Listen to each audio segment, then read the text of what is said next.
Hello guys, welcome back to our YouTube channel. నేను మీ స్వాతి. ఈ వీడియోలో సింపుల్ అండ్ ఈజీగా వంట రాని వాళ్ళు, బ్యాచిలర్స్ కూడా ఈజీగా చేసుకునేలా చికెన్ కర్రీ ఎలా చేయాలో చూపిస్తాను, చూసేయండి.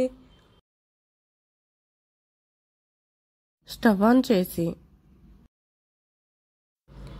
ముందుగా కడాయి పెట్టుకొని కడాయి హీట్ అయ్యాక 2 టేబుల్ స్పూన్ ఆయిల్ వేసి, ఆయిల్ హీట్ అయ్యాక 2 మీడియం సైజ్ ఉల్లిపాయల తరుగు, 3 పచ్చిమిర్చి చీలికలు వేసి ఫ్రై చేసుకోవాలి.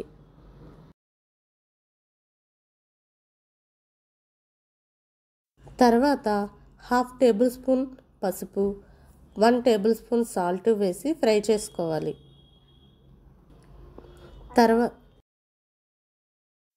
తర్వాత 1 టేబుల్ స్పూన్ అల్లం వెల్లుల్లి పేస్ట్ వేసి 2 మినిట్స్ ఫ్రై చేసుకోవాలి. తర్వాత 1/2 kg చికెన్ వేసి 15 మినిట్స్ లో ఫ్లేమ్లో చికెన్లో వాటర్ పోయేంత వరకు మగ్గించుకోవాలి.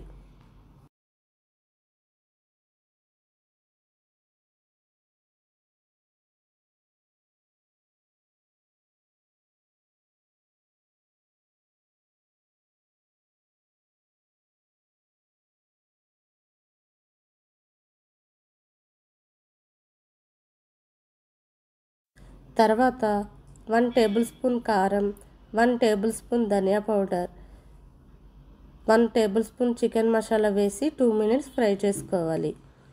తర్వాత 1 గ్లాస్ వాటర్ పోసి 10 మినిట్స్ లో ఫ్లేమ్లో ఆయిల్ పైకి తేలేంత వరకు మగ్గించుకోవాలి. తర్వాత టేస్ట్ చూసి ఉప్పు కారం సరిపోయిందో లేదో చూసి సరిపోకపోతే అడ్జస్ట్ చేసుకోవాలి. తర్వాత కొత్తిమీర వేసి 2 మినిట్స్ మగ్గించుకోవాలి. 2 మినిట్స్ తర్వాత స్టవ్ ఆఫ్ చేయడమే. ట్రై చేసి ఎలా వచ్చిందో కామెంట్ చేయండి.